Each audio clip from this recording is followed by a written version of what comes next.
Sebanyak 97.000 pegawai negeri sipil yang ada di Indonesia dinyatakan fiktif atau tidak ada orangnya. Anehnya, selama bertahun-tahun negara mengeluarkan dana untuk mereka. Untuk itu, Wakil Ketua Komisi 3 DPR RI Ahmad Sahroni meminta Polri dan Badan Kepegawaian Nasional bekerja sama menelusuri data tersebut. Sahroni meminta Kepolisian Indonesia membongkar kasus ini dan menelusuri kemana larinya uang gaji kepada para PNS fiktif tersebut. Sebelumnya, Kepala Badan Kepegawaian Negara Bima Haria Wibisana mengungkapkan, Badan Kepegawaian Negara menemukan data 97.000 PNS fiktif. Puluhan ribu PNS fiktif tersebut tetap menerima gaji dan dana pensiun meskipun keberadaannya tak jelas. Keberadaan ASN fiktif tersebut tentunya sangat merugikan negara. Pasalnya, pemerintah tetap mengeluarkan anggaran untuk membayar gaji maupun dana pensiun dari APBN. Hal itu dikatakan lewat tayangan YouTube pengumuman BKN Kick-Off Meeting Pemutahiran Data Mandiri Senin 24 Mei. Sementara itu, Menteri Pemberdayaan Aparatur Negara dan Reformasi Birokrasi Cahyokumolo mengatakan isu 97.000 data itu sudah selesai pendataannya pada tahun 2016. Sejak merdeka, kita baru 2 kali memutakhirkan data ASN. Yang pertama tahun 2002. Itu dilakukan melalui pendataan ulang pegawai negeri sipil dengan sistem yang masih manual. Diperlukan waktu yang lama dan biaya yang sangat besar untuk melakukan PUPNS yang pertama tahun 2002.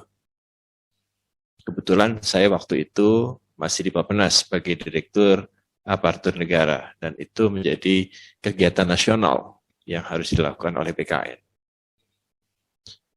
Proses yang mahal dan lama itu tidak menghasilkan data yang sempurna. Masih banyak yang perlu dimutakhirkan, dilengkapi.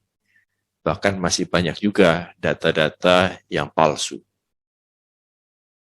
Pada tahun 2014, kita melakukan kembali pendataan ulang PNS, tapi pada saat itu kita sudah melakukannya secara elektronik dan dilakukan oleh masing-masing PNS sendiri, bukan dilakukan oleh Biro Kepegawaian, Biro SDM, BKD, BKPP, BKPSDM.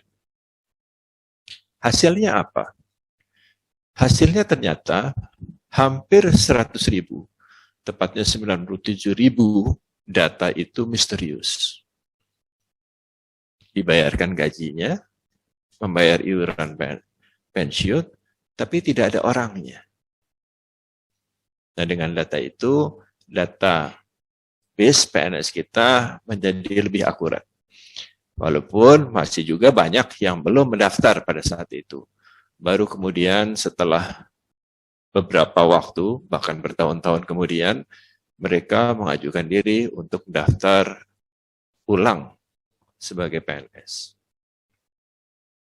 Pada hari ini, kita akan melakukan hal tersebut. Tetapi sistemnya kita ubah. Kita lakukan tidak secara berkala, tapi setiap waktu. Dan dilakukan oleh masing-masing PNS atau ASN. Kenapa begitu? Karena orang yang paling berhak atas datanya adalah ASN yang bersangkutan.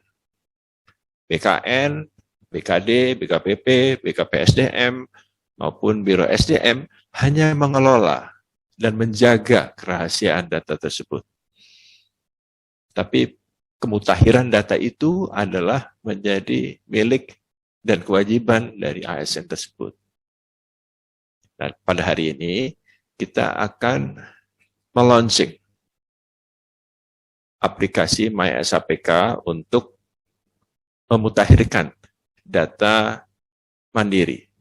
Jadi pemutakhiran data mandiri ini, Anda bisa melihat data Anda.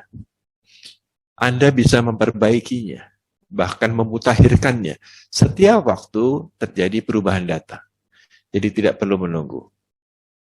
Nah, karena itu menjadi tanggung jawab saudara, pelayanan kepegawaian akan tergantung pada kesiapan dan kemutakhiran data yang Anda perbaiki. Apabila data Anda mutakhir, tentu tidak akan menjadi alasan pelayanan kepegawaian menjadi lamban. Tetapi pelayanan kepegawaian itu bisa menjadi sangat lamban apabila data-data Anda tidak mutakhir. Dan Anda perlu untuk memutakhirkan data itu sebelum Anda mendapatkan layanan kepegawaian yang prima.